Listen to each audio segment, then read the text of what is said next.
Okay, everyone. Roll call for Season 1, Episode 42 of Digital Dissection, where we take a closer and possibly unnecessary look at our favorite properties. For roll call, Joe? Uh, here? Uh, Clearly, you can see that I'm here. Well, yes. I mean, I can see that you're here, but I have to mark down that you're here. Well, you can see that I'm here. You just mark it down. Well, it doesn't exactly go over that well. I mean, we have to do it, so that's why we do it. Uh, in the future, I can just see that you're here, and except there was just that one time that you weren't, so that's why we do the roll call. Yeah, it's because I was jazzercising. I had scheduled the 5 meetings, and I was on my 6th. You know, whatever. We're just gonna get on with it then. If you took a back alley to get here, or maybe you're just always outside one of our houses looking for the next episode, why not try looking for us on all major podcast platforms instead by typing in Digital Dissection, a nerd podcast. You can find us on Facebook, Twitter, Instagram, and our blog. If you like this show, leave us a review or tell us what you think by emailing digitaldissectionpodcast@gmail.com.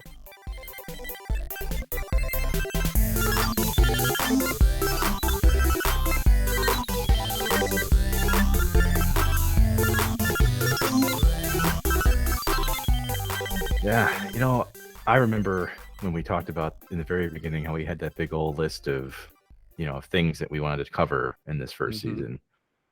Fly the Conchords was there. It was always there, and lingering, floating, if you will, just aloft on the air. It's a property that, I mean, for the people who have seen it, they're usually of a similar feather. I mean, those of us who are fans, there's your humor tends to mimic some of the things you've seen from just how dry these guys are. And so I guess one of the things I alluded to in our side stitch this week was that we're not exactly doing like a things we're thankful for, theme or anything. But I am absolutely thankful for these guys because they kind of came into my life at a time where, I was in college. I hadn't really picked a major yet. I just moved up here from, from Kansas. And so was kind of in a tailspin of sorts. And suddenly this just absolutely strange humor that I've never seen before it just gripped me. It never let me go. So definitely happy to get around to him. But I guess when did you find him, Joe? Same deal, college. I remember actually having a friend in high school mention them to me. Anyway, hold on. They debuted in 2007, right? So the show came out? They'd been, so the group themselves had been around for several years before that. So as a band, they were out several years before that. But I remember a friend talking to me about them. I think I was visiting home, and she's like, "Oh, have you seen Flight of the Conchords?" And I had not at the time, and we didn't get around to watching anything. But it was always in the back of my mind, I should watch Flight of the Conchords. And then I remember it was actually a night working at the UW Whitewater radio station, and I was working on Valentine's Day because I was single, and who gives a shit. So like, yeah, I'll pick up a late shift so someone can go hang out with a girlfriend, and the person who I was taking over for said, "You have to play 2 songs tonight. One of them is Idiot Boyfriend by Jimmy Fallon. That has to be played on Valentine's Day. And the second, and possibly most important, that has to be played for all of those who are in a relationship and need to make sure the mood is set, is Business Time by Flight of the Conchords." And I'm like, I haven't heard of this, but I'm going to listen to it the first time tonight. And I lost it. I just lost it. I think I came back on after that song laughing. And I'm like, this is the most the most hilarious, like glorious, like look at just like settled down. We've been together, married for years. We have the marriage thing down. Romance is now very vanilla. Yeah. Oh yeah. And it's told Mhm. in the vein of, like a hypersexualized, like 70s Oh, yeah. porno, but clearly it's not so Mhm. much a sight gag. Like the gag is in the The lyrics, whole and thing. yeah, and Yeah. you don't quite catch it all the first time, but Mm-mm. eventually you do. And No, yeah, it's just how he associates every, like, little thing leading up to before having sex as foreplay, despite the fact that it's just normal shit. It's brushing your teeth. It's it's it's basically recycling. just recycling. It's just well, no, that's actually not part of the foreplay, but it It's is still very very important. important. It's still very Very important. important. Yeah. Yeah. Oh, and like the 2 minutes in heaven is better than 1 minute in heaven line. I will never like not laugh at it. Uh, Oh, mhm. I have to think that these guys have just always been this way. Oh, Like yeah. Mhm, they've always been weird. They've always been dry. And mhm, so if you listen to us earlier this week, we covered some of the non Flight of the mhm. Concords business. But today we are going to look back. We're going to go back into that time machine and only rent it for about 15 years because we don't have to go Yeah, far. not too long. Mm-mm. Yeah. Not that Uh, far. We're still in college. Thankfully back I don't know, maybe not thankfully back in our 20s, depending on how fond we look back upon them. But that's where yeah. we are. Mhm. At least Yeah. for I finally look upon the fact that, hangovers only lasted a day, if even, back then. That was very great. The body had that shit down. Nowadays, it's a no. Hangovers are multiple days, and we pace ourselves We when do. drinking. We do. Yeah. Mhm.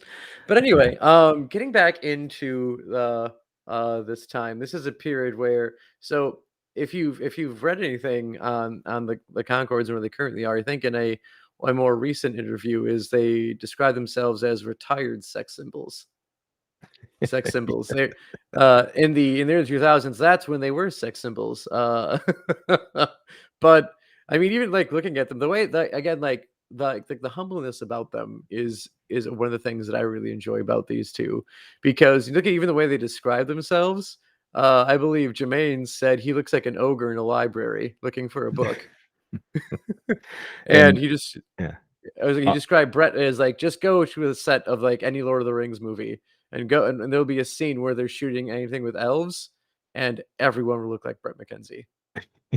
the, these guys, they hit self-deprecating humor in a way Mhm, that does not seem too overt. It's just right. And one of the things that I always found funny about them was whenever they'd introduce themselves in like a live performance, the joke would always be in the introduction that they're like New Zealand's fourth most popular guitar-based digi bongo a cappella rap funk comedy folk duo. And you're just like, what the hell do they walk into? Yeah. But dude, that's the DNA of Brett, Mhm, Peter, Tarrant, McKenzie, and Jemaine, Atia, Mahana, Clement. These guys, they're just absolutely hilarious when it comes to the mhm. off the cuff stuff, and they've been doing it for a long time.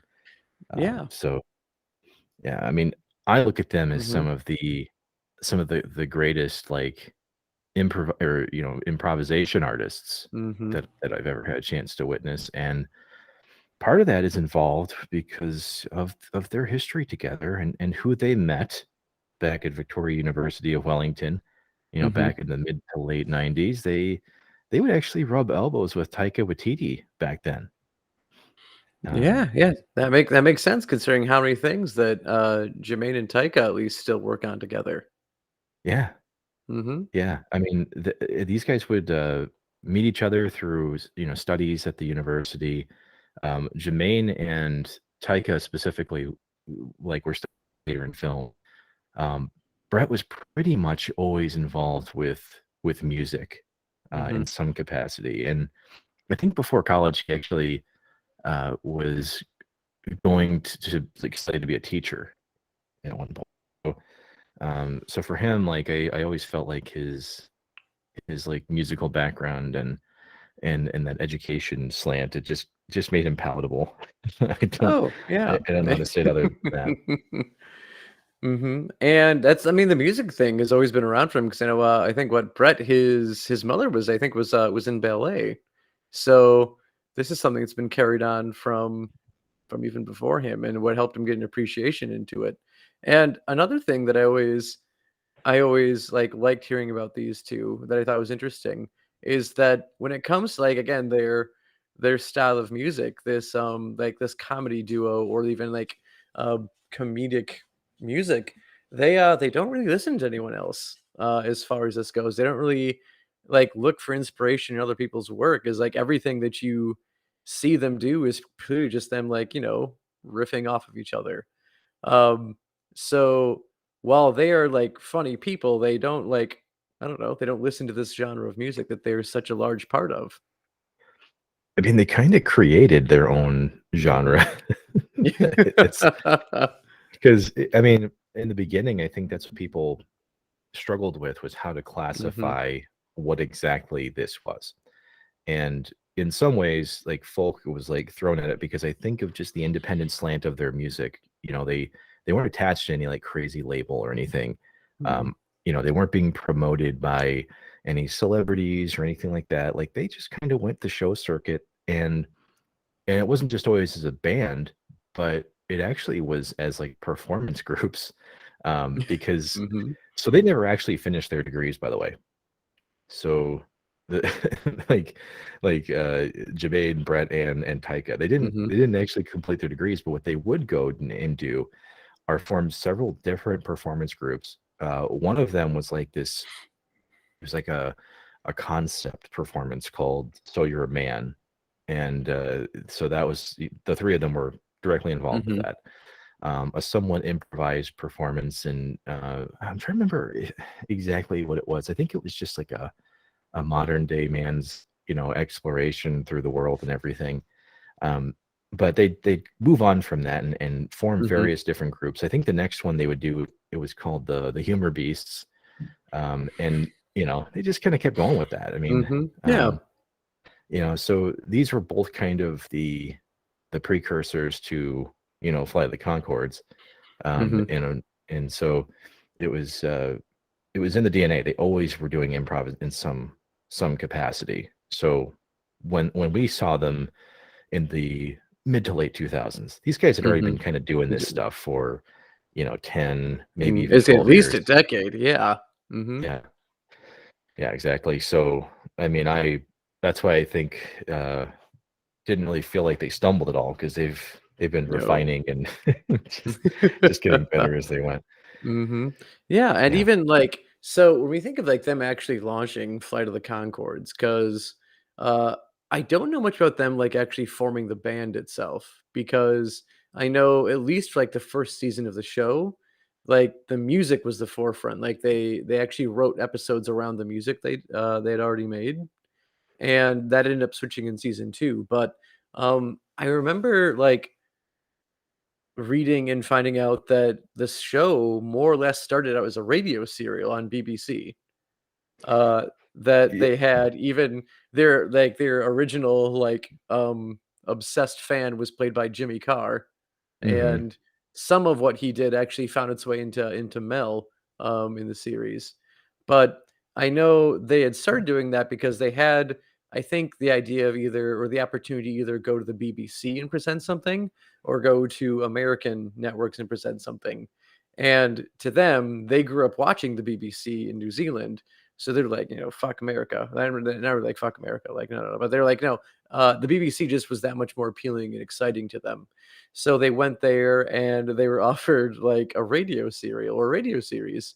And I think Brett actually like first responds with like, I mean, like in the 1950s, like that's what you're giving us? Like a deal from decades ago?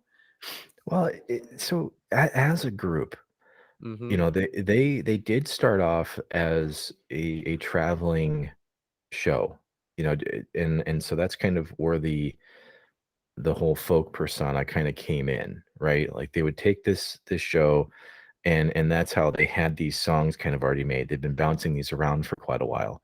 So yeah, by the time that in 2005 when they approached the BBC for this, Mhm. they already kind of had that idea in mind that we're struggling artists, and part of what we were trying to do was see if we could get a start in London. And that's kind of where the BBC link kind of came in. They're like, okay, so we're trying to get big here. We're trying to take our performances and build audiences with them. So the idea that would become the future concept that we know about started off as this, let's see if we can take this idea and put it in London, and largely use a lot of the same plot devices that we got for the HBO series. So Rhys Darby, who plays their manager Murray in the HBO series, he's also their band manager in this radio, and a lot of the music that we mentioned that you hear in season 1, the stuff that they've been kind of carrying around now for almost 10 years is largely featured in what's a pretty heavily improvised series. So once again, like they're not sticking to the page, they just know how to work off of each other at this point. And a series that was not very well funded, despite like you'd think like, oh, it's an HBO based series, there's going to be money behind it. Not always the case. Now I don't sadly I don't have any numbers to do some inflation off of, but to give you like at least an idea, if you think of like Brett and Jermaine's apartment from season 1, that place did not have running water or electricity in it, and they filmed in that thing for the entire first season. Yeah, And they filmed like an abandoned apartment. it was literally like there's no budget to it at all, to the point where I think they barely even had food to give the people on set. Well, Doug, who is played by David Constable, you probably, if folks don't know who he is, I mean, he played Gale on Breaking Bad, but he plays Mal's husband, or Kristen Shaw's husband. Now, he actually, Joe, to corroborate a story that we heard from Dian Bahar, earlier this season.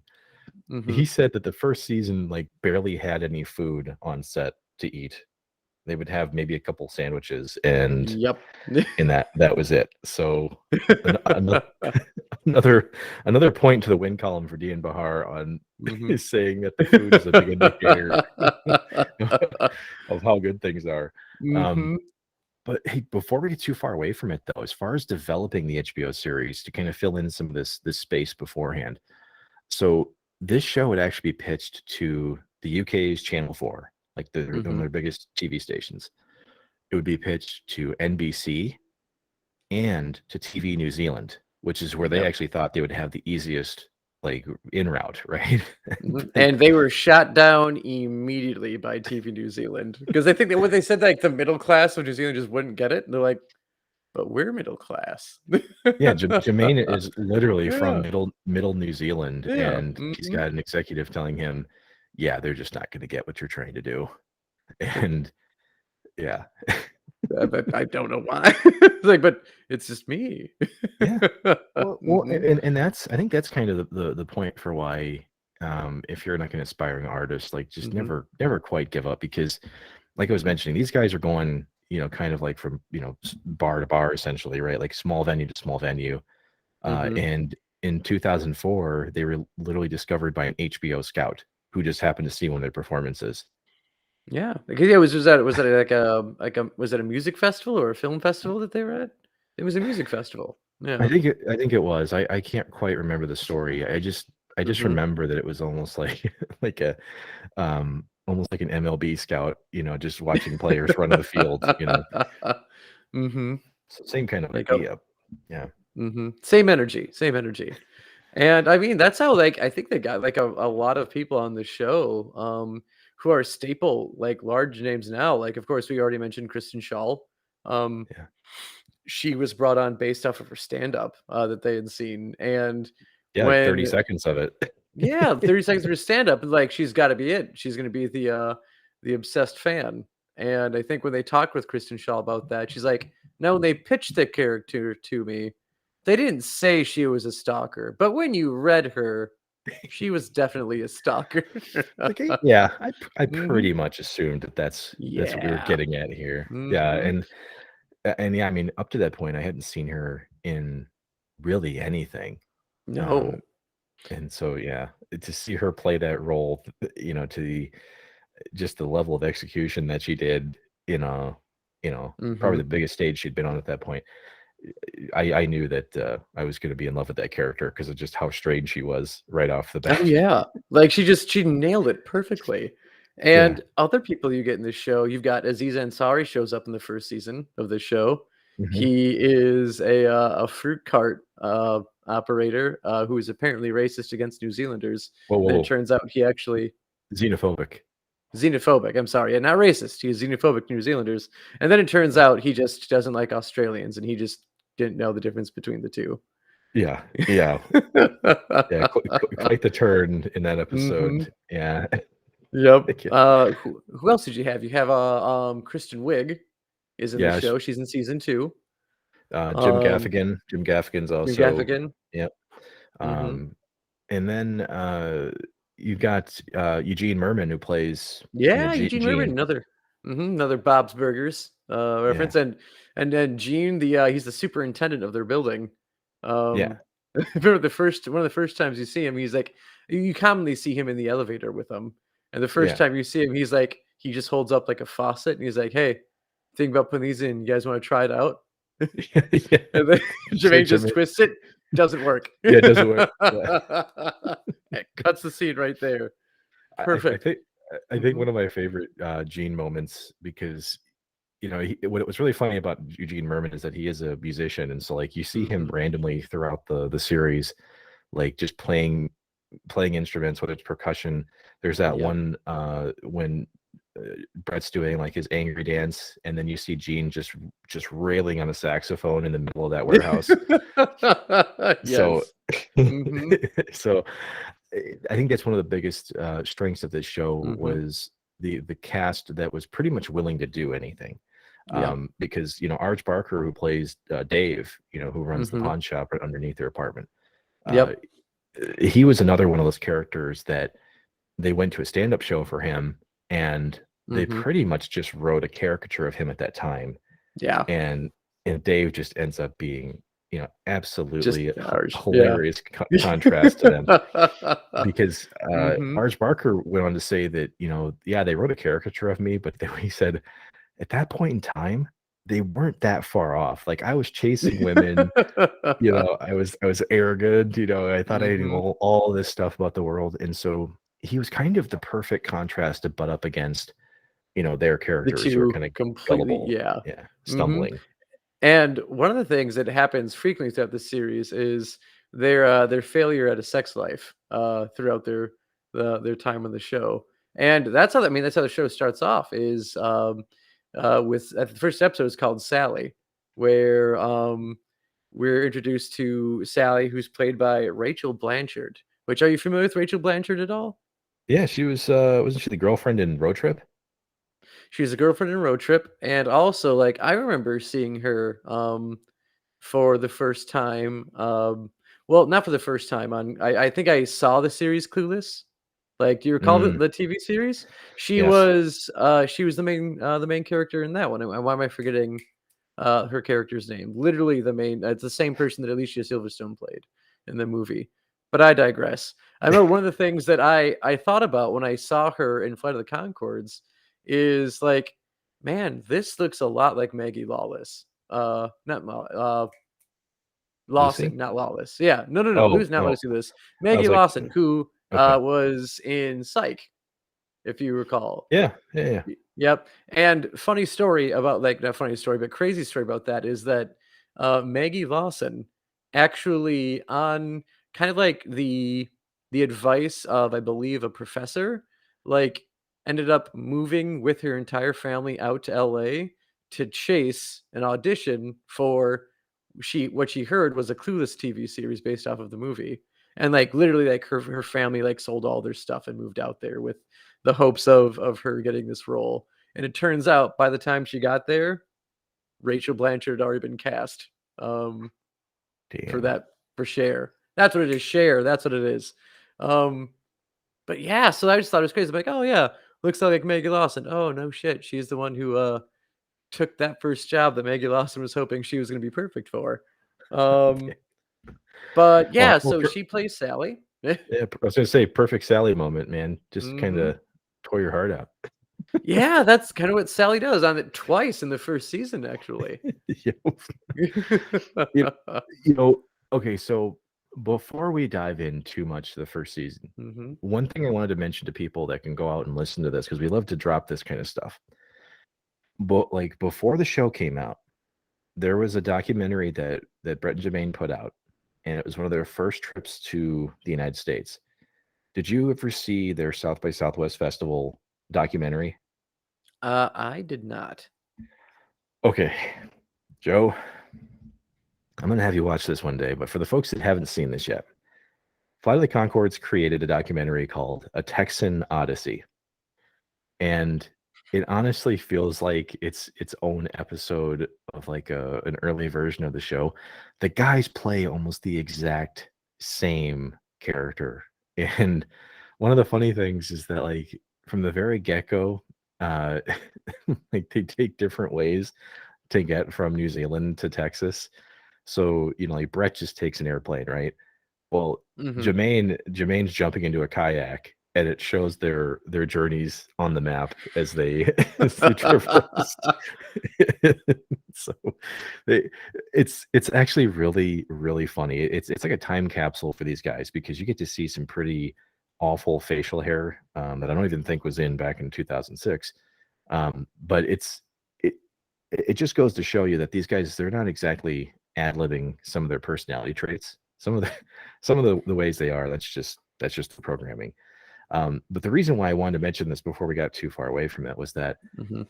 if anything, if you get anything from this documentary, it actually gave a really weird plot point that shows up in season one very early on when Mal ends up showing her wallet to Brett, and she's got some random stuff in the wallet, but then she shows Mhm. this illustration of Jermaine's lips. Yep. Well, in the Texan Odyssey documentary, they're just talking to fans, and one of the fans opens up her wallet when she meets them, and she's got pictures of her kids in her wallet, and then she's got a picture And of then you get Jermaine's lips. Jermaine's lips. It wasn't made up. It Not was at not, all. it wasn't made up. Absolutely was not made up, man. So if you haven't Oh seen my it, it's gosh. it's it's out there, and it's actually one of the first things I saw from these guys before I even knew Ah. the TV show was a thing. Because very similar to you, I just heard like a random track when I was, Mhm. with my one of my friends in college. We just jumped into his car and he's playing this, and I go, "What is Is this?" this? This Yeah, is gold. yeah. So I looked up whatever I could Mhm. find, and sure enough, yeah, the Texan Odyssey was kind of staring me in the face. So, um, but yeah, let's talk a bit more about this season one struggle Mhm. with women, because yeah, it does actually be it's a reoccurring thing throughout this entire series, and just how awful these guys are with women. Yeah. So, And yeah, I mean, that's part of their humor. Like, in an interview, I think they talked about, like, they don't like talking about their successes. It's just something that's very hard for them to do, and even, like, they get anxiety over something potentially being successful. But if they wanna make fun of their own, sexual misadventures for 20 years of not getting laid, they'll happily talk about that and make fun of that. And that's what, I don't know, kinda shines in season 1 and even season 2, um, trying to go after the same girl, and to the point where they're so upset about they give the same woman different names between Barbara and Brabra. well, But but yeah. you got to also remember that Mhm. uh, Jermaine was in triple digits, Joe, because he Yeah. hooked up with Sarah Fitzpatrick, Michelle Mhm, Fitzpatrick, it's Patrick. Clea Fitzpatrick. I mean, Yeah, it's just 3, but it's 3 digits individually. I think that is one of the Mhm, best things that makes these guys so endearing is that you throughout the series and their live mhm. performances, it's once again, it's self-deprecating humor, but to a point where it's so pathetic that Mhm. you can't even view it as arrogance, because I don't think these No. guys Mm-mm. truly know what arrogance is. No. I don't think so. And that's like Business Time comes to mind, which shows up in the Sally, I think it's Sally Comes Back or Sally Sally Returns. Returns. Yeah. Sally Returns, yeah. And the whole again, yeah, that the verse where they're actually having sex in the song, just everything that's going through it's the entirety of the song, all the way from uh his wife saying, "I can't be up now, I've got work in the morning." That Yeah. Jamie is like, "Ooh, I Yeah. know what you mean." Means it means you wanna go upstairs. Um Which isn't exactly far-fetched for a lot of guys to have been Mhm. misinterpreting almost every signal possible and still managed to have sex with someone. Yeah, I think that's mostly out of pity for us at this point in time. It's like, well, they're not getting it. Let's just go for it. Um, and yeah, I feel like that's even like the like even look at the first episode where you've got Sally and Jemaine are back at the apartment. Bret turns on the light, says one thing, turns the lights off, and Sally wants to leave. Yeah. And they spend the next day trying to figure out why she would leave at that moment. And And it's yeah. it's because once again, these guys are both playing in the same field, trying to date the same Mhm. woman, and somehow Jemaine did not realize that Brett had already dated her. Yeah, but it was mostly because of Bret turned on the light that time, and that's just awkward to have the light on. Yeah. Yeah. Yuck. Mhm. Yeah, Mostly turn on the the awkward light. light. The fact that that's the conversation they have, "No, I think it's because we dated." Well, yeah, it's mostly because you dated, but it's also mostly because you turned on the light, and that's weird. Yeah. And then and then and then even Murray goes, or no, it was Dave even goes on to say that like it's like, yeah, dude, that would be even weird back in England. And then like New We're Zealand, from New Zealand. he's like, yeah, what fuck Yeah, whatever, you know. whatever. Shut up, you English freak. You know, I loved how bad Dave just gets things, but I Mhm. mean, yeah, it's Yeah. hilarious how you know, they obviously New Zealand is a modern country and all, but they Mhm. they basically take this coming to America trope with these guys, and it's cranked up to a level where it's like these guys shouldn't even be able to function, you know, Mhm. uh, which is pretty funny to see unfold because I mean, yeah, these guys aren't just inept with dating. I mean, they're No. they're inept with getting gigs, and Mhm. part of that is to do with the fact that Murray is just the worst band manager ever. Well, I was gonna say, like, if we're worried about these 2 making it seem as though, a New Zealand system may be inept, Murray comes in and he just really cranks that up to 11 Yeah. because you've got where he I just remember in one episode he's talking about he wants to invest the band's money, so he skims a little off the top to put money into real estate because that's where the money is these days. And it turns out Intergalactic real estate. yeah, he bought fucking stars off of, like, a late night TV ad or something. And Jermaine's like, "Well, that's just a waste of money." He's like, "Well, no, no, no, it's smart. They're stars. They're always going to be there. They'll only go Yeah. up in value." Not to mention, one of these planets could just have coal everywhere, Yeah. you know? But not diamonds and rubies, though. Sometimes We can't get rubies. yeah, we can't be too Can't get crazy about it. no. Yeah. And unfortunately, there is a supernova Yeah. that wipes out Jermaine's planet, Yeah. and that happened some 40 million years ago. Yeah. Well, and to the larger point, I mean, Mhm. what's funny about this is if you want to analyze like nature versus nurture, right? Mhm. These guys are immigrants to the United States. They don't have a lot of experience here, and they end up living in Chinatown. Like Mhm. you can go to this address in Chinatown and see the The facade of all this. dilapidated abandoned building. You can see it. Yeah, it's all there. Like Mhm. all the spots that they show you, they're real existing locations. And so on the topic of nature versus nurture, like these guys end up living there because it's probably the only thing they could afford. Mhm. But then the people that live there, this community that's stacked on top of each other. Remember, that's it's New York. Like there are entire Mhm. communities wedged into these small spots, and this just happens to be the neighborhood that they end up in, the people that they're surrounded by, and every single one of them has major issues. I mean, we already talked about being stalked by Mel, but then you've got, Mhm. Murray, who's equally horrible with relationships. Yep. Business. horrible, yeah, horrible, like, well, exactly, like, as the band manager, they used to keep their money in a plastic bag, and they they they don't know how much Oh my money they've god. lost out of it.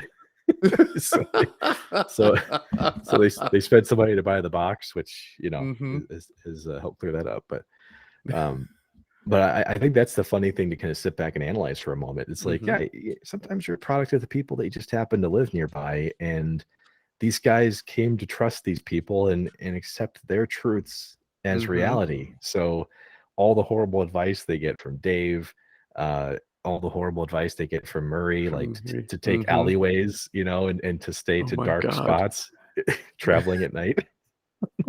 God.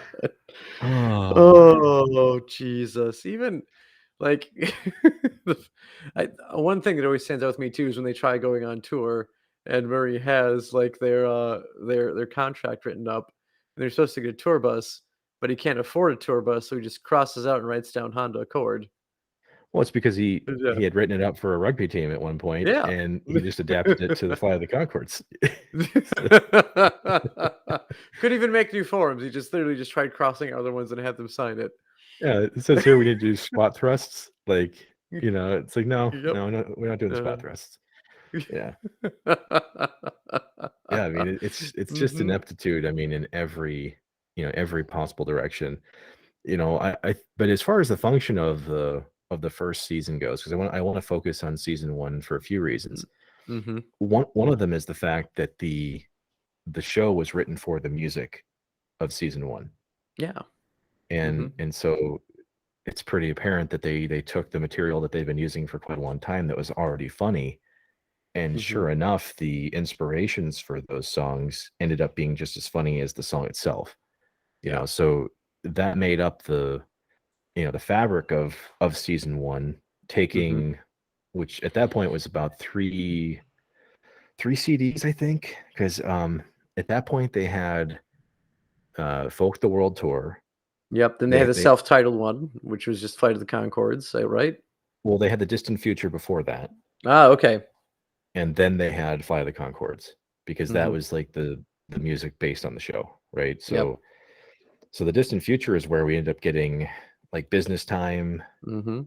Not Crying, The Most Beautiful Girl, and Mhm.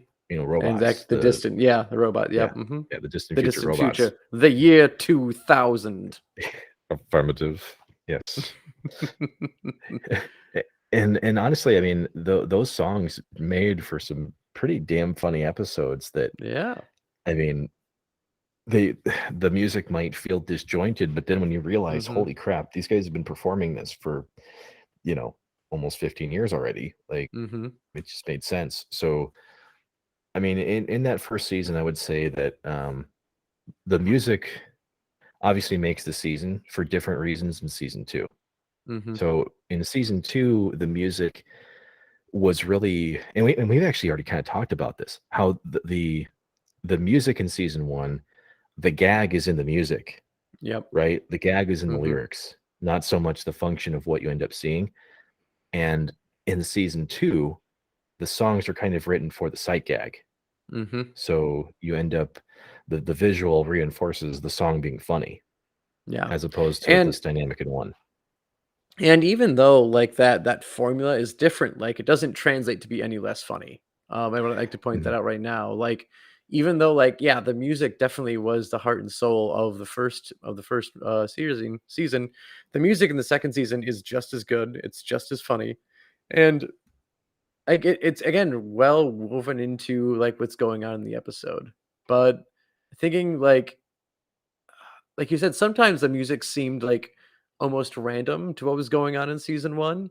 One thing that I remember that being with is like actually like the Bowie episode where I think Brett's looking for inspiration, um, and he Y- has a vision of David Bowie.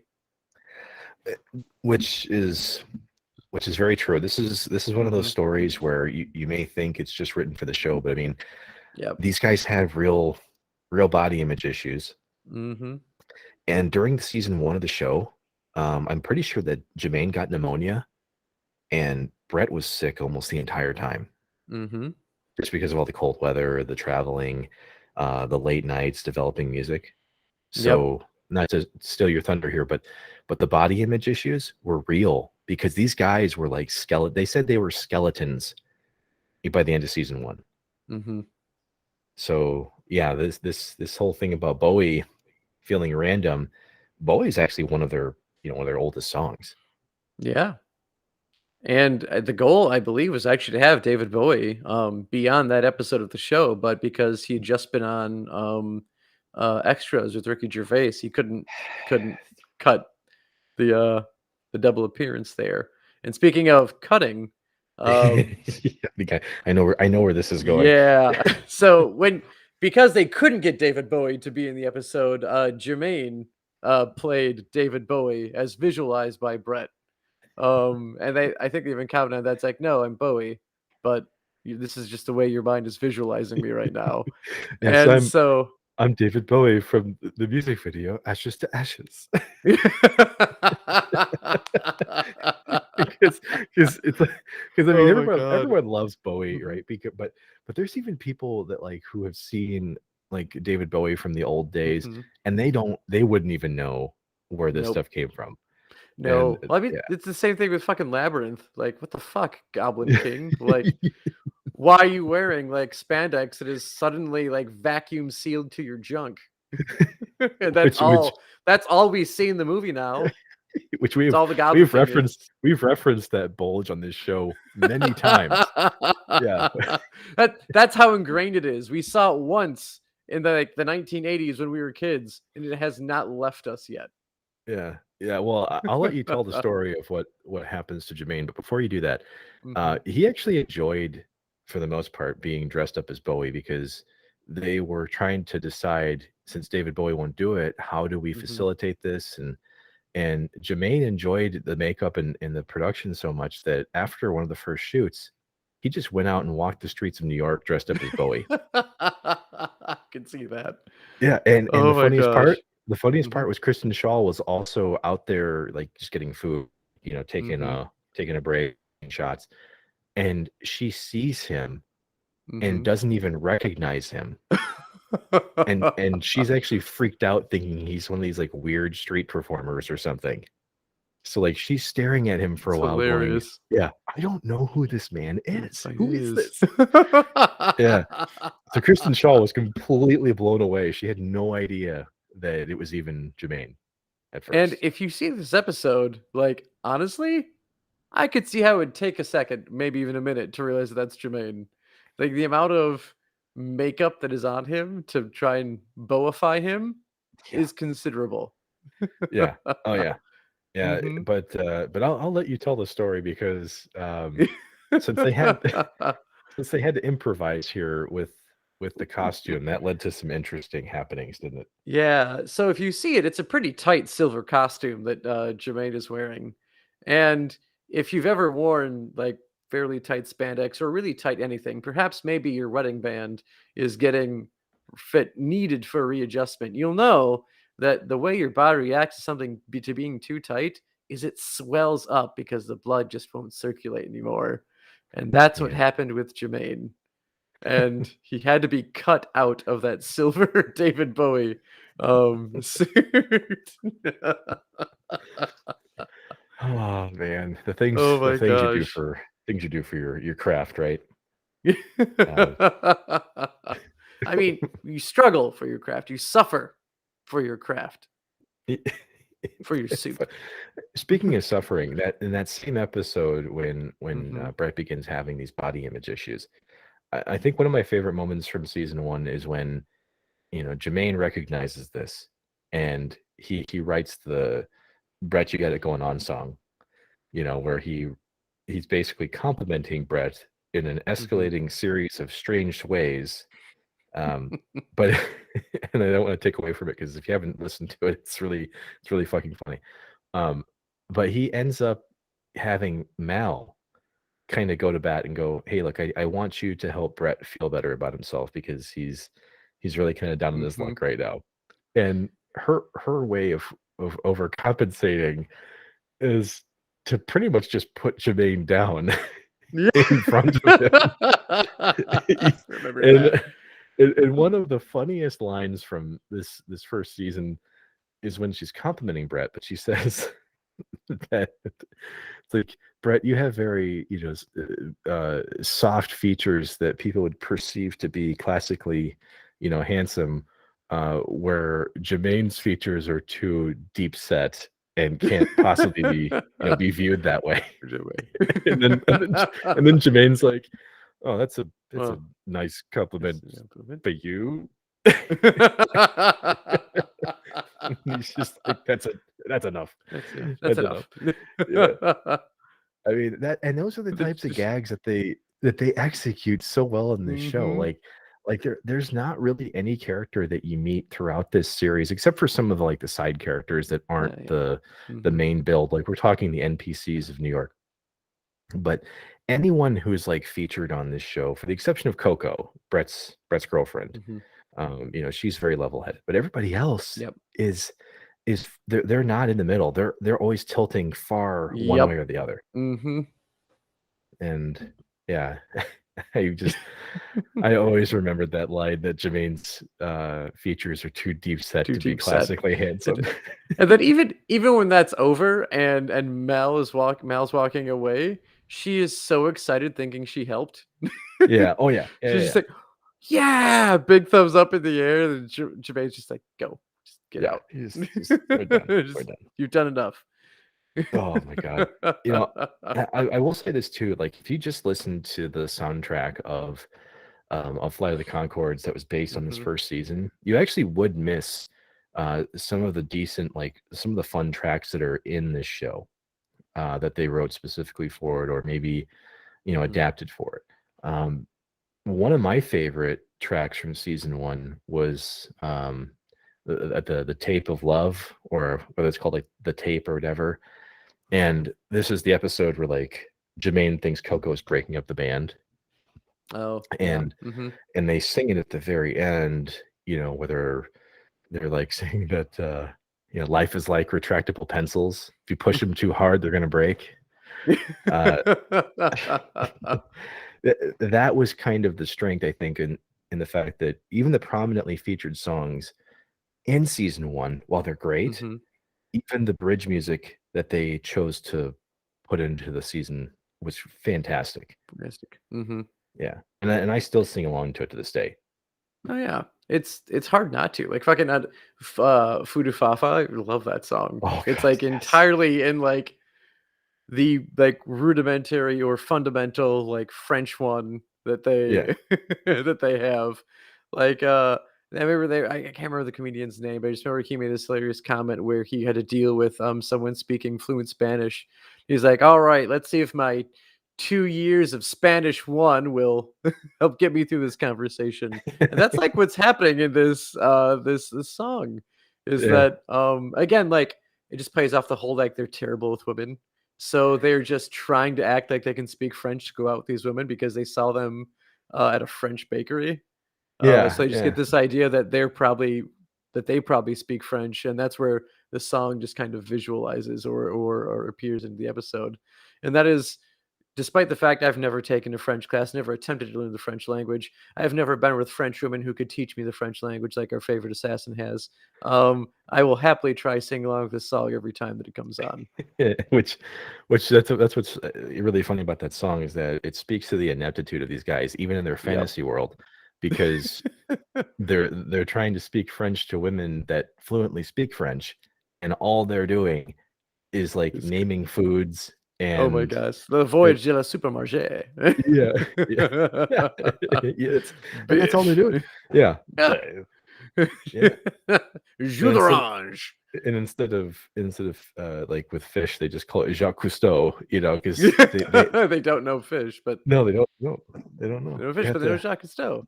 And then I think at the end, again, me having no context over what she's trying to do, she's trying to ask them to go to the beach or go for a swim somewhere, and they're just we don't fucking know what you're trying to ask us at this point.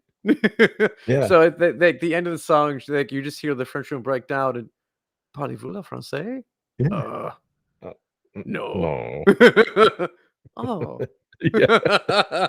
It's and I what I love about it too, it's stylized in like this 60s French facade where it's like, Mm-hmm. it's trying to take you through that era as they explore it, and And it's yeah, it's hilarious. it's fantastic. Absolutely love it. But yeah, no, Yeah. again, like the song choices, whether it is like the highlight song or um was it Albie the racist dragon? Was that Oh season one? yes, Or yes. Albie the racist dragon? Yeah. In the marmalade Mhm. forest. Yeah. Behind the make-believe trees. Hilarious. Yeah. And a cottage cheese cottage. Yeah, dude. Oh my god. This this this children's tale that Hmm. they show on it's actually told through New Zealand's One, because they have the One channel, right? Oh yes, New Zealand one. Um yeah, and this Albie the racist dragon claymation, cartoon comes on. Yep, just clean felt. Yeah. Oh my god, it is so funny. And it's maybe what, like a minute worth of airtime, and you will be laughing hysterically Hmm. for that whole minute. Um yeah, and I love it when the matter of fact way they tell this story, where it's like Albie the dragon cries tears which turn into jelly beans. We all know. Hmm. We all know it turns into jelly beans. Everyone knows it turns into jelly beans. Yeah. And then that one line where the villagers chase Albie into the cave, and Hmm. he's talking to the badly burned Albanian boy that he had charred the day before. And he goes, what does he say to him? Something like, "You didn't kill me, Albie, but you did leave me very badly disfigured," Good. laughed the boy. so so I mean, even if it's not these guys Mhm. acting it out, like Their even their writing and their thought process is just brilliant, hilariously brilliant. It's literally like I think the term comedic genius may be thrown around too much, but it's true here. oh, 100% true with these two. and not to mention highly quotable, the line, Mm-hmm. "Get your hand off my tail, you'll make it Yo. dirty." I was just thinking of that too. Oh my god. I think that's Uh, one of the things that we kind of glossed over a bit here. We talked a little bit about how like New Zealand is portrayed as this third world country, mhm, and it's kind of told through this this VHS tape that Murray gets sent to him from he mhm. calls it a dubbed video dub, which he thinks is a Yeah, DVD. it's just DVD, yeah. Yeah, yeah. Well, this VHS tape actually kind of shows you exactly what they're trying to make you think is New Zealand, which is this like Mhm, backwards, country. And one of the ways that they display this is one of the commercials on the VHS tape, which actually features Taika Waititi, is that the telephone has apparently just mhm. gotten to New Zealand, and they're showing you Mhm. how to use it. And it shows him pick up the phone and call Phone. this woman and order a tape, and it's Yep. all dubbed over too. It's completely Mhm. dubbed over, like Tommy Completely Wiseau dubbed, style. like, terribly, like, no, you're thinking, like, this is, like, Bruce Lee in The Green Hornet, like, or literally any of, like, the Showa era Godzilla movies. It is over the top, like, just not lining up.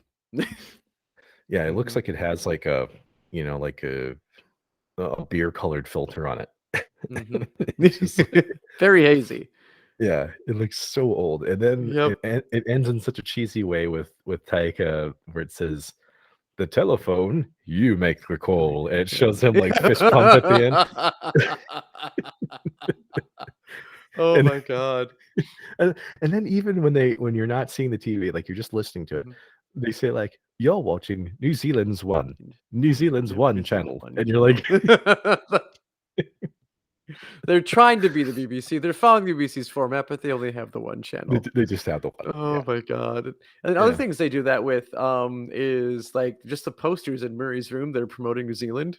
Oh my god. Um, The you New had the Zealand New Zealand consulate. Rocks one, Yeah, the New yeah. Zealand consulate. Yeah, because Murray works for the New Zealand consulate and Mhm. also manages, Bret and Jemaine, and everyone there knows it Yep. for some reason. Yeah, the Oh my posters god. change Mhm. almost every episode. Yeah. and they're yeah, I think the one you just mentioned, it says New Zealand and then like dot dot dot rocks. Rocks. One of my favorite ones is New Zealand. Just lower your expectations. You'll love it. Yeah. And not to mention Oh, the consulate is like all like wood paneling too.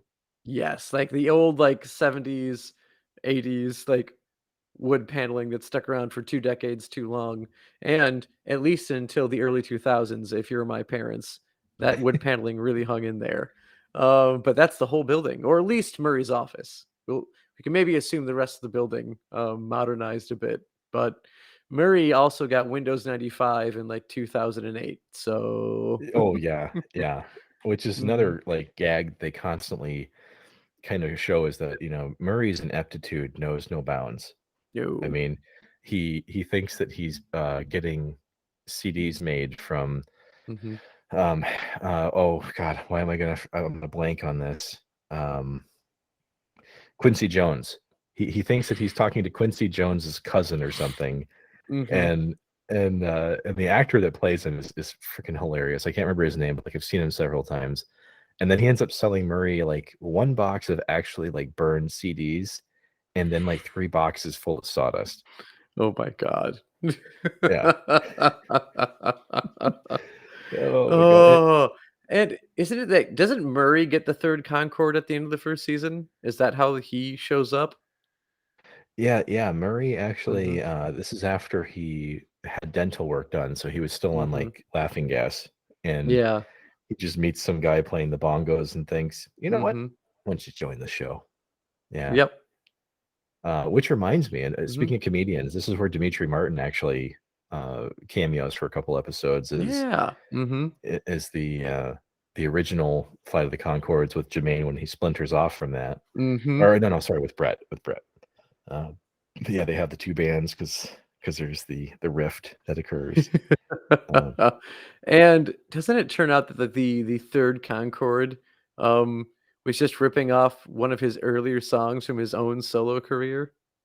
no, he was actually ripping off like a Romanian band Oh, that's that what it was, yeah, mhm, yeah, that like that made the song I think like 20 years before he mhm. did, and it's Yeah, actually a good segue into season 2 because, mhm, you know, Murray calls the original version the cover version of their song that came out 20 mhm. years before, Yep. which That's therefore not couldn't how be a that cover. works, Murray.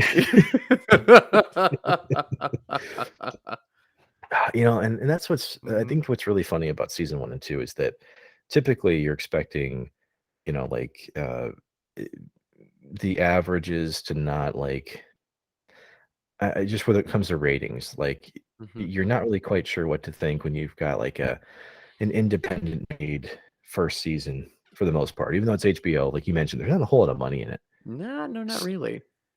but it's still critically acclaimed, Mhm. um, and season 2 obviously gets a lot more money, um, And and you they get better funded food. better food. Yeah. Yeah, it's an HD now, but yeah, that's so the whole theme of, like, season 1 was that, these guys were desperate to try and take, Mhm. 2 steps forward, but every time it would be 3 steps back, right? Yeah. And so that was, like, the whole point of season 1. And season 2 actually shows them, they get they actually are getting paid gigs because Murray ends up taking the new Flight of the Concords or the Crazy Dogs, as they ended up labeling Mhm. them. And so the guys actually kinda go off on their own, get a commercial deal. Looks like things are, starting to go the right direction. But Mhm. even on the show, they kind of avoid this struggling band as like the gag, right? Yeah. Like like that gag kind of it's still there, obviously. Like they're Oh, still yeah. Basically, trying it to get comes around every band meeting. The lack of gigs will always be there, well, they're but sold out it's shows though. never They're oh, sold they are out. sold out shows. Yeah, like the boat show with the 2 people. Mhm. Yep. Although there was the aquarium mishap where they were looking for sand, but it was a typo and it looked like a wavy bee. Once you see it, Joe, you can see Mhm. this. You can Oh, recognize how completely. easy a mistake that was. Yep. But it's nice that like that's always there, but it's not like the ongoing like struggle that we watch the characters go through. It's I guess a lot more like trying to get laid is like the biggest the struggle they have throughout the show. But but yeah, no, the struggling band moniker or gag is not the main issue for our characters. Yeah, like in one, that is absolutely it. Like the struggle with Mhm. women was I mean, they go through this like 4 or 5 different times throughout season 1. Mhm. I mean, I wouldn't quite call it Seinfeldian because, they're not breaking up with the women. It's usually the women breaking up with them or women Yeah. using them, Mhm. kind of flipping the script on men-women Mhm. relations. Like the women are almost Yeah. predatory towards the men, and it's kind of Yeah. refreshing to see it that way. Mhm. Um, but I mean, in season 2, yeah, I mean, it's much more Mhm. about doing what most shows try to do, which is expanding on, the characters that are existing. Mhm. They explore much more of that, once again, that concealed community within their block. You Mhm. you meet the downstairs Asian family that runs the restaurant slash laundromat down there, and um, so I thought they did a good job with that, and Mhm. calling back to what we mentioned before with the music being used to promote the visual. Mhm. I think they did an incredible job with it when you consider how hard it is to write music, and then they only had about maybe a year and a half in the middle of a writer's strike to do Oof. this. Wow. Yeah, that's even more incredible. Like, I mean, look at that. I mean, I remember the writer's strike and not everything new. I mean, I think the funniest thing I remember seeing out of it was Dr. Horrible's sing-along blog Yeah, um with Neil Patrick Harris. But yeah, that's fucking commendable as heck. um yeah, Pulling that off. Not only writing again, not only writing the TV series, but also writing the music for it. Holy shit. yeah, I mean, honestly, I thought that season 2 was just as enjoyable, as season 1, and that's Mhm. not just me too, like, the reviews, the ratings were there to support that this was definitely just as high a quality despite having that little bit different approach. Mhm. Um, and I really I think I can sum it up in a couple different songs here, but one of my favorite songs from season 2 is "Too Many Dicks on the Dance Floor," Yes. which is executed brilliantly visually. The whole Mhm. thing where, like, Dave is trying to teach them, like, how to live on the dance floor, just like how he taught them how to explore experience the party life in the first Oh, episode. yeah. Mhm. Um, and when you know the background of this too, the background of this song, it wasn't just like they pulled it out of the air. Um, No, this was a night at a Canadian nightclub. well, it was a nightclub that was full of a bunch of Canadians that were apparently explaining this as Dave did in the show. Yep. Like guys, just spread Guys, out the spread out the dicks. dicks. There's too many dicks on the dance floor. Which and the way Which that they the way that they do it on the show, like, they have Mhm. every possible, like, greasy stereotype of man Mhm. that's on this dance floor. And this is when, of course, you're introduced to the idea of New Zealanders and Australians, almost as if they're different races of people, in this episode. It's all contained within this one Mhm. episode, and it's just we don't wanna ruin the gag because it's too No, no, good. no, no. But No, I the just yeah. oh my god. Also, could you imagine being at a nightclub with that happening, and you're on the dance floor having a good time, and suddenly someone's like, "Hey, get off the floor. We've got to make space for the ladies. Okay, ladies, you can come to the dance floor now." Who's gonna come to that? No one's walking over to that guy saying, "Thank you, sir. We finally have room to dance." Yeah, like, the women are just all of a sudden gonna go, "Oh, there's less dicks there. I can Oh, dance now." we can make it now. No, the dicks will come back. They'll come right back if you got them to leave in the first place. I I just love how well it was executed. Mhm. I mean, the music video quality of this song and just how hilarious it is to listen to and watch. Because I mean, I've listened to the, I Told You I Was Freaky CD more Mhm. times than I can count, and that song is the one that I, like, always like, I couldn't wait to listen to. Like I knew it was coming, and I was excited for it, and I still do. I love that song. But I mean, so even though it's a slight change in, in the way that they built the season, I still think it's great because then it's going from just being strictly clever, like mentally, to being visually clever, and it's just as enjoyable from the show's perspective. But either way, I mean, are there any other funny moments from season 2, Joe, that really stuck out to you? I try to think. Season 2. Um, probably. I just think I keep going back to the episode with Kristen Wiig when they're trying to help her find her dog, and things from that get me are always whenever Kristen Wiig shows them a picture of her dog, it's always fucking dressed up as something, and like, Yeah. oh, for Halloween, and she's like, oh no, it was a gourd party, so he was a pumpkin, or no, it was a kitten party, and there are no dogs allowed, so that was the only way I can get him in. Yeah. And when they try they try to impress her, the various things they do to impress her, like you have Bret claiming he made a vaccine for epilepsy, which you can't make a vaccine for epilepsy. If you're struggling to figure out how vaccines work, you cannot cure a neurological disease or disorder with a vaccine. But Yeah. Bret claims he has it. He's tried it and he doesn't have epilepsy, despite the fact he's never had it in the first place. It's taking their Sally-like competition Yeah. and amping it up in season 2 for Mhm. and the thing was, it didn't actually feel recycled. No. Not at all. And like, oh my god, the fucking part where she meets Jemaine at a bar and he has a beard out of nowhere, and she calls him out right away, like, "I don't think you had a beard yesterday we talked." "No, no, I don't always do. I put it on and off whenever I feel like it." Like, he doesn't try covering it up like, "Oh, no, I've always had this," or like, "No, I just grow really fast." Like, "No, no, no, I just put it on and off when I feel like it." Like, you just know it's fake. "It's coming off a little bit." "Oh, thank you." He just presses it back Yeah. If on. and what I love too is that this was almost like, I feel like the other guys stole this joke from them when Brett has been calling her Barbara the entire episode because she says her name very quickly, Mhm. and Jemaine calls her Barbara.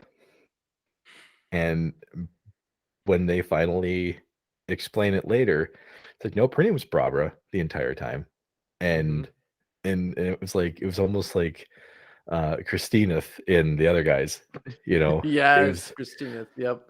it felt like Say that. her name right. Yeah, yeah. You come in my My home. home, You get my wife's name right, right. Christina. Yes. Yeah, that whole Barbara twist, and just the fact that the Mhm. dog's probably long dead. Probably gone. She's got screws loose. Um, if you weren't going to mention it though, what I was going to bring up is one of my favorite moments, because there are many famous Mhm. musicians that show up in Flight of the Conchords, Mhm. and in season 1, you've got Daryl Hall from Hall & Oates at the Yep. the bands from around the world. Mhm. he calls them he calls them he just calls them Flute of the Commodores. and, and if he I didn't even think Daryl Hall could act, and he's brilliant in that scene. Um, but it was when Art Garfunkel shows up in season 2. Yes, in the Prime Minister episode. Mhm. Well, he shows up, and it introduces us to this term called Garfunkling. And Joe, do you do you remember what Garfunkling was? Ah, fuck. If not, I I won't know make you. isn't it something to do with, like, a fanatic of his or something? Yes. So Mhm. basically, they get a quote unquote gig where Okay. where Mhm. Jemaine and Brett are asked to impersonate Hall and Oates, or sorry, not Hall and Oates. Um, God, how did I forget their names already? Simon and Um, Garfunkel? Simon and Garfunkel. Sorry, yeah, Yep.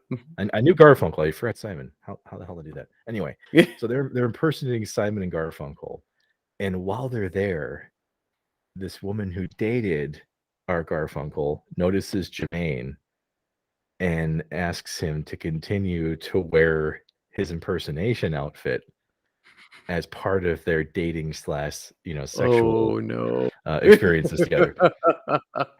And so you find out that, like, yeah, it's like he hooks up with her, but he only hooks up with her because he was wearing the costume.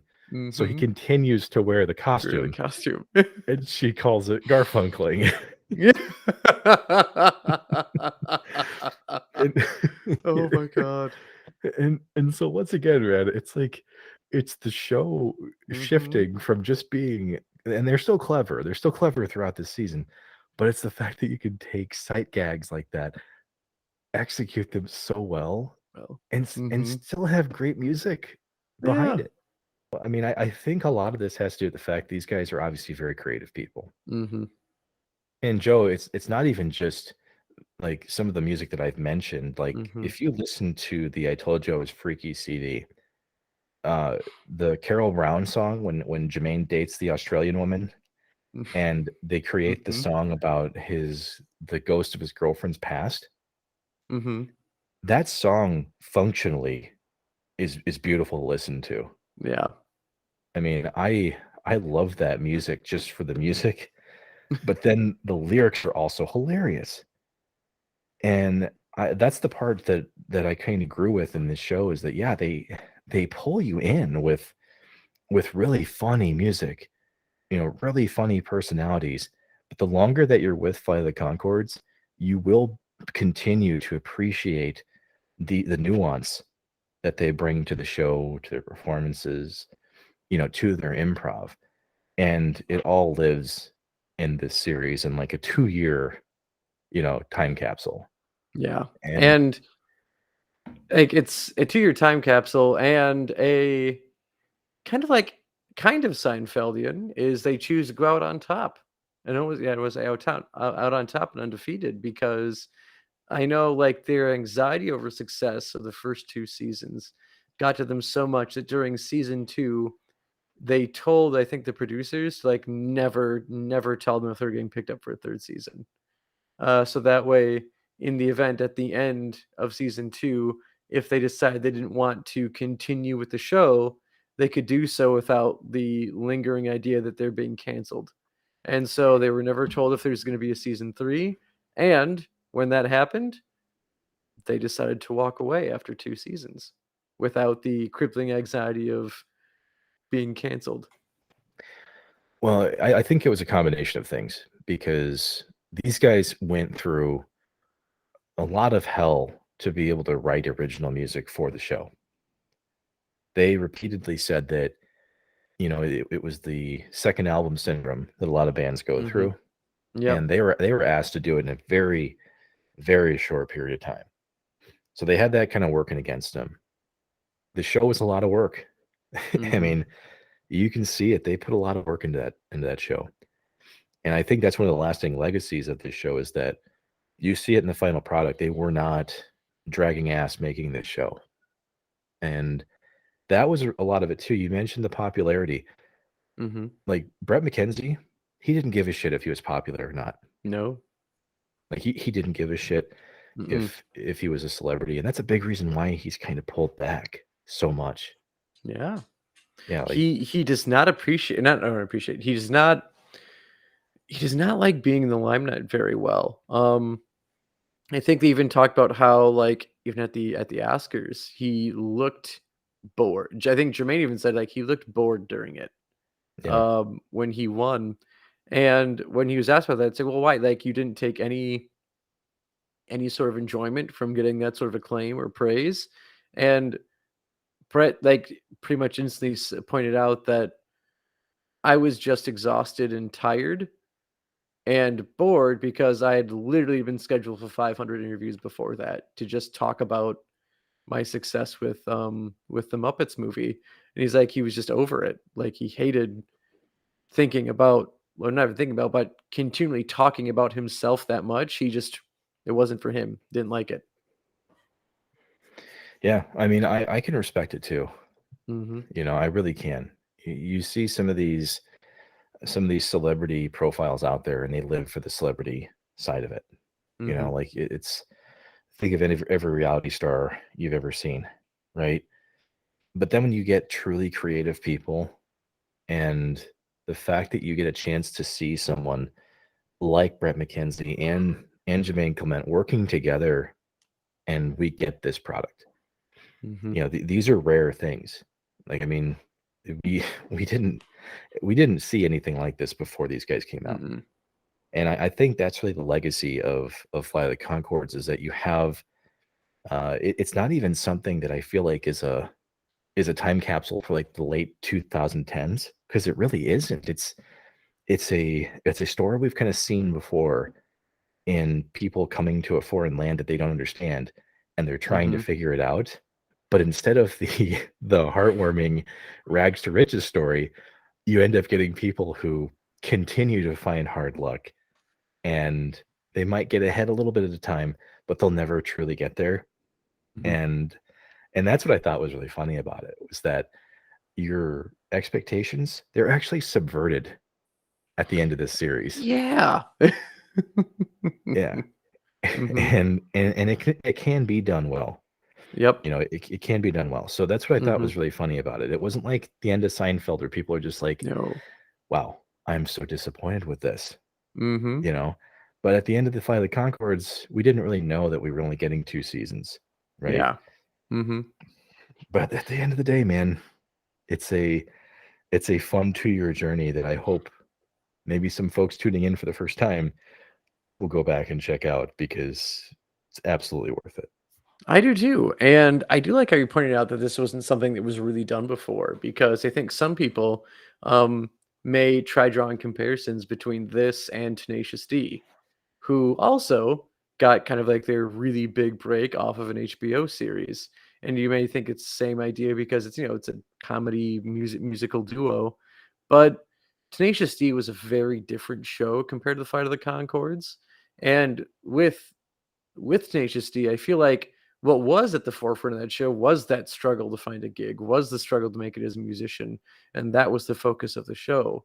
Whereas in Flight Yeah. of the Concords, that is a mere that's just a subplot, and that's not trying to say that that's like that puts this above Tenacious D.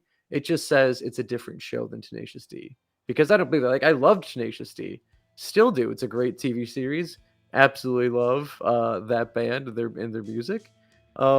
But Flight of the Concords, very different band, very different TV show. And if you have seen Tenacious D or not, and you're thinking this is just another attempt at HBO recapturing that same idea, you know, give it a try and see if that thought still holds up as you go on through the show.